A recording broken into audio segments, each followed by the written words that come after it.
Tuluyan na akong nadala sa pangungulit ni inay. Binuhay niya ang kuryosidad ko na malaman kung ano ang nakatago sa ilalim ng palapag. Bagay na isinantabi ko na dahil sa takot na matulad ako kay Manang Charito. May dalamang liwanag, naging maingat kami ni inay sa aming bawat hakbang. Iniwasan rin namin na makalikha ng ingay ang bawat pag-apak namin sa mga baitang ng hagdan. Niyayakap kami ng takot, ngunit nangingibabaw ang pagnanais namin na may matuklasan. Bitbit lamang ang tapang, dahan-dahan na kaming pumapanaog sa bahagi ng mansyon na isang buwan na ring laman ng aking isipan. Paano kung totoo ngang mga kabaongan nandito sa lugar na to, inay? Paano kung nagsasabi ng totoo si Doña Soledad? Kung kabaong nga ang makikita natin, edi alamin na rin natin kung ano ang nasa loob. Ano pa bang pwedeng maging laman ng kabaong, inay? Hindi po ba't bangkay? Maaari ngang bangkay. Pero bakit nandito? Ito bang ilalim ang ginawang sementeryo ng kanilang pamilya? Hindi ko po alam, inay. Pero bakit hindi na lang nila ilibing sa likod ng mansyon? Abay, malawak po ang lupa sa likuran eh. Hindi naman nagagamit. Ay, bakit hindi mo tanungin ang amo mo? Ba't ako tinatanong mo? Hindi ko na nakuhang sumagot pa. Bagkus ay sumenyas na ako sa aking ina na wag nang lumikha ng ingay. Nakarating na kami sa ibaba at tuluyang nakapanaog sa may kahabaang hagdan. Madilim ang lugar, kaya't marahan kong iginagawi sa bawat direksyon ang liwanag na nagmumula sa hawak kong pulang kandila. Sa paraang yon ay bahagya naming nasisilayan ang mga bagay na nagtatago sa kadiliman. Kabaong nga! Sambit ni inay. Agad kong tinapatan ng liwanag ang bahaging itinuro niya. Humakbang pa kaming palapit upang mas matanaw ang mga kabaong na naaaninag namin. At tama nga si inay. Kabaong. At hindi lang isa. Higit sa 5 ang mga kabaong na nasa bahaging iyon ng palapag. Inay, tama si Doña Soledad. Hindi siya nananakot. Silipin natin, anak. Agad ko siyang pinigilan sa akmang paglapit sa mga kabaong. Inay, bumalik na lang tayo sa itaas. Anak, nandito na tayo, oh. Bakit hindi pa natin lubos-lubusin? Ayan na, nasa harapan na natin ang mga kabaong. Iaangat ko lang ang takip, ha, at makikita na natin kung ano ang nasa loob. Inay, paano kung may laman? Aba, malamang may laman yan, anak. Halika, samahan mo ako. Inay, wag na. Pakiusap. Inay, akyat na tayo. Bakit ba parang takot na takot ka? Kung may bangkay dyan, malamang nga mga kalansay na ang mga yan. Hindi nila tayo masasaktan. Pero inay, maliban na lang kung halimaw ang laman yan. Inay, ayoko matulad tayo kay Manang Charito. Muli ay hindi ko na napigilan ang aking sarili. Wala na akong ibang maisip na paraan upang mapahinto si inay sa pagnanais na matuklasan ang mga misteryo sa bahay na yun. Oras na para malaman niyang kapahamakan ang maaari naming kahantungan. Sapat na sa aking malaman na kabaong nga ang laman ng palapag na yun. Hindi nagsisinungaling si Doña Soledad. Ngunit ang makita kung ano ang meron sa loob ng mga kabaong ay nagbibigay na sa akin ng takot.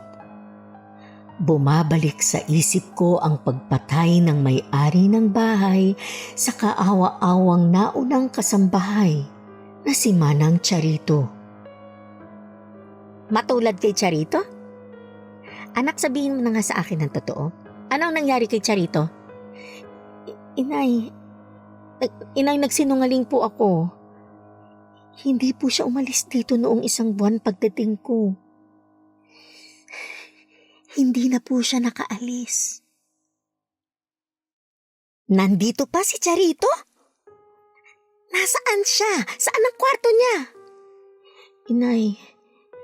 Inay, patay na po si Manang Charito. Ako po mismo ang naglibing sa bangkay niya sa likod ng mansyon. Ano? Patay? Paano? Inatake ba siya sa puso? May sakit ba siya? Na-aksidente? Ay, bakit hindi mo man lang ipinaalam sa mga kamag-anak niya? Nag-aalala ang buong angkan niya sa Romblon, anak. At saka, bakit ikaw ang naglibing? Inay, ayoko mapahamak tayo. Ayoko matulad tayo sa kanya. Teka. Sa tingin ko sinasabi mo lang yan para matakot ako at hindi ko na ituloy ang pagsilip sa mga kabaong. Anak, hindi mo ko mapipigilan. At hindi na siya nagpapigil. Itinuloy niya ang paglapit sa mga kabaong. Walang takot na hinawakan niya ang isa at akmang bubuksan. Agad ko siyang pinigilan gamit ang isa pang revelasyon. Inay, kampo ng demonyo si Doña Soledad. Napansin kong natigilan siya. Hindi muna itinuloy ang pag-angat sa takip ng isa sa mga kabaong. Marahan siyang napalingon sa akin. Nagpatuloy ako. Isa siyang halimaw. At nagigising lang siya sa gabi. Ito pong kandila na hawak ko. Mahigpit niyang bilin, maging ni Manang Charito, nalagyan ito ng apoy bago magdilim para hindi po siya maging halimaw. Lumapit sa akin si Inay at idinantay ang isa niyang kamay sa aking noo. Kasunod ay sa aking leeg. Tila sinukat ang temperatura ng aking katawan. Anak, wala ka namang lagnat. Bakit parang nagdedeliryo ka? Inay, wala akong sakit. Hindi ako nagbubuhol ng kwento. Minsan mo na ako naloko nung nasa Romblon ka pa Kayo ng kapatid mo, kasabwat pa yung tatay mo. Hindi mo na ako maiisahan ngayon. Wika niya na hindi naniwala sa mga sinabi ko. Muli siyang bumalik sa harapan ng isang kabaong. Hindi ko na siya napigilan. Dahan-dahan, iniangat na niya ang takip nun. Anak, sa palagay ko ginto ang laman nito. Maniwala ka sa akin. Sa tuluyang pagbukas sa kabaong ay sumalubong sa amin ang liwanag. Refleksyon niyon ng apoy ng kandilang aming dala. Pinakinangno ng bagay na nasa loob. At tama si Inay. Tumambad sa amin ang maliit na bundok ng mga ginto at alahas. Kapwa kami napanganga at namilugan ng mga mata sa nakita. Hindi pa rin kumukupas ang kutob ni Inay. Tama ka nga, Inay. Mga ginto nga ang laman ng kabaong. Mangha kong sambit. Mula roon ay ibinaling ko ang aking tingin sa ibang mga kabaong. Binilang ko yun, 12. Kung ginto ang laman ng lahat ng mga kabaong na ito, Inay, sobrang yaman pala talaga ng pamilya ng Donya. Malalaman ba niya, anak, kung kukuha tayo kahit ilang piraso? Inay, hindi mo ako kailanman tinuruan mang-umit. Hindi ako makapaniwalang nanggagaling yan sa bibig mo. Kaunti lang, anak. Tapos umalis na tayo dito. Mangibang bansa tayo. Magsimula tayo ng bagong buhay. Inay, hindi niyo alam ang sinasabi niyo. Alam kong hindi kayo naniniwala sa mga sinasabi ko tungkol sa amo ko. Inay, totoo po lahat yun. Isa siyang halimaw. Pinatay niya si Manang Charito. Kung totoo nga ang sinasabi mo, di mas mainam na umalis na tayo dito. Kumuha tayo ng ginto at magtago tayo. Ayoko mapahamak ka sa paninilbihan dito. Hindi, Inay. Wala tayong kukunin. Uuwi kayo sa Romblon at magpapatuloy ako sa pagtatrabaho dito. Hindi tayo magnanakaw. Hindi tayo magtatago. Anak! At bigla kaming natigilan nang marinig ang ilang pagkaluskos na hindi namin alam kung saan nagmula. Mabilis ay natakpan ko ng aking kamay ang bibig ni inay. Nakiramdam. Pinakinggan ang maliit na ingay. Ilang saglit pa, muli naming narinig ang kaluskos. Sabay kaming napalingon sa direksyon kung saan yon nagmula. Agad kaming nagkatinginan nang pareho naming maisip na nanggaling yun sa isa sa mga kabaong na naroon. Agad kong sinenyasan si inay at inayang bumalik na sa itaas. Ngunit sadyang makulit at mausisa ang babaeng pinagmanahan ko ng antas ng kuryosidad. Matapang siyang lumakad palapit sa kabaong na pinagmumula ng kaluskos. Gusto ko siyang hilahin at sigawan upang mapigilan, ngunit hindi ko magawa. Ayokong lumikha kami ng ingay. Nangangamba ko na baka halimaw rin ang nasa loob ng kabaong yun, katulad ni Doña Soledad. Walang takot niyang hinawakan yun at marahan ay inangat na niya ang takip. At ang liwanag na nagmumula sa hawak kong kandila ay humaplos na sa madilim na loob ng kabaong. Ngunit hindi pa man tuluyang sumisilay kung ano ang laman nun, ay natigilan kami sa isang malakas na pagsigaw. Nagmula yun sa unang palapag. Si Itay! Agad ay ibinaba ni inay ang takip ng kabaong at sabay na kaming tumakbo pabalik ng hagdan. Doon ay naging maingat kami sa pagpanhik, ngunit may pagmamadali. Hindi namin alam kung ano ang dahilan ng pagsigaw ni Itay. Hindi kami dapat mag-aksaya ng oras. Marina, ano nangyayari? Bungad ko sa pagpasok namin ni inay sa aking silid. Si Itay nagwawala. Hinahanap yata kayong dalawa. Yumakap sa akin si Itay. Umiiyak na parang bata. Pabulong na hiniling sa akin na wag na akong aalis sa kanyang tabi. Tumugon ako ng mahigpit na yakap. Ngunit hindi ko masagot ang kanyang bulong. Hindi ko maipangakong hindi na ako aalis sa kanyang tabi. Tiningnan ko si inay. Napabuntong hininga siya at napailing. Alam kong bahagya siyang nadismaya na hindi nakita ang laman ng isa pang kabaong. Nababasa ko sa mukha niya na nais niyang bumalik. Sumenyas ako sa kanya. Umiling ako bilang pagtutol sa gusto niyang gawin. Inilapag ko sa isa sa mga tukador sa aking silid ang pulang kandila. Hindi ko na tinanggal ang apoy na naroon. Binilinan ko si Marina na wag hihipan ng apoy at hayaan na yon na maging liwanag sa kwarto. Ilang oras na lamang ay magdidilim na. Kailangan kong paghandaan ang paglubog ng araw. Muli kong ibinilin si Itay kay Marina. Kasama ni inay, bumalik kami sa kusina upang maghanda naman ng pagkain para sa hapunan. Anak, hindi ba masyado pang maaga para sa hapunan? Magdidilim na, inay. Kailangan na natin kumain bago pa lumubog ang araw. Kasi parang busog pa ako . Okay lang po. Dalhin na lang natin sa kwarto ko ang pagkain. Hindi na tayo pwedeng lumabas kapag madilim na. Hindi pwedeng malaman ni Doña Soledad na nandito kayo, inay. Sabi ko naman sa'yo, kakausapin ko na lang yung amo mo. Inay, hindi pa rin po ba kayo naniniwala sa mga ikinuwento ko?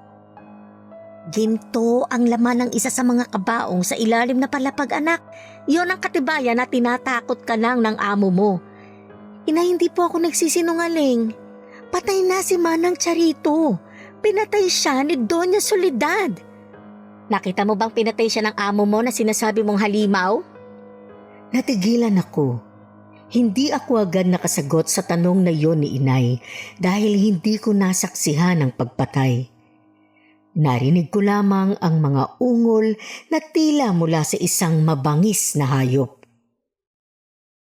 O bakit hindi ka makasagot, Nak? Dahil hindi mo nakita, tama ba? Ibang pakiramdam ko eh. May iba akong kutob. Hindi ko nga po nakita, pero ako mismo ang nagligpit sa bangkay niya. Ako ang humila sa katawan niya papunta sa likod ng mansyon. Ako ang naghukay ng paglilibingan. Ako ang naglinis ng dugo sa sahig. Inay, patay na siya. Hindi po ako nagsisinungaling. Naniniwala ako sa iyo, anak. Pero hindi ako naniniwalang halimaw ang amo mo at siya ang pumatay kay Charito. Paano niyo po nasasabi yan? Hindi po dahil ginto ang nakita niyo sa ibaba ay hindi na rin halimaw ang narinig kong pumatay kay Manang. Hinaplos niya ang aking pisngi na nagpakalma sa akin bago siya muling nagsalita. Anak, magtiwala ka sa akin. Magtiwala ka lang. Yun lamang at naglakad na siya pabalik sa aking silid. Walang paalam na iniwan ako sa kusina at hinayaang mag-isang maghanda ng pagkain para sa aming hapunan. Hindi na ako sumunod. Napansin kong nag-iiba na ang kulay ng liwanag sa labas. Kailangan ko nang makapagluto ng pagkain.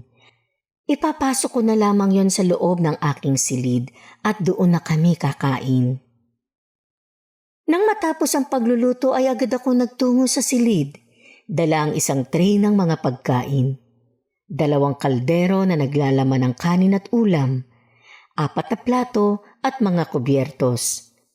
Kasama ang isang pitsyel ng tubig at 2 baso. Nasaan si inay? Bungad ko nang mapansing wala roon ang aking ina sa pagpasok ko. Oh, akala ko ate kasama mo sa kusina. Marina, kanina pa niya ako iniwan doon. Papalubog na ang araw. Nilukuban ako ng pag-aalala. Nasaan si inay? Muli kong iniwan si Itay at si Marina at binili na ng aking kapatid na wag lumabas ng kwarto. Kung magugutom si Itay ay pakainin niya na rin. Dahil kailangan kong mahanap si inay bago magdilim. Nilibot ko ang kabuuan ng mansyon, maliban sa 3 palapag. Sinubukan ko ring sumilip sa ilalim na palapag, ngunit walang liwanag. Wala doon si inay. Binilang ko rin ang mga kandila sa sala. Kumpleto yon, maliban sa pulang kandila na dinala ko sa aking silid. Wala rin siya sa hardin, maging sa harapan ng pintuan at sa bahagi ng gate ng mansyon.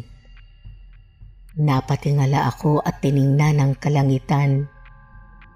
Kaunting minuto na lamang at wala ng araw. Labis na ang aking pag-aalala. Hindi ko alam kung nasaan si inay. Ngunit wala na akong magagawa. Kailangan din ako ni na Itay at Marina. Mabilis akong bumalik sa aking silid at nabigla ako sa aking pagpasok. Walang apoy ang kandila. Bakit namatay ang apoy? Si Itay, hinipan. Agad akong nagpanik, madilim na sa labas ng mansyon. Kinapa ko sa aking bulsang posporo, ngunit wala yun sa kahit saang parte ng aking katawan. Tinaluyan ako ng takot at wala sa sariling isinara ang pinto ng aking silid. Ate, nasan si inay? Naudlot ang sanay pagsagot ko sa tanong ng aking kapatid nang marinig ang yabag mula sa itaas na palapag. Agad akong napasenyas kay Marina na huwag lumikha ng ingay. Si Doña Soledad. Walang apoy ang pulang kandila. Bababa siya na nasa anyong halimaw. Kailangan kong mahanap ang posporo at malagyan ng apoy ang kandila.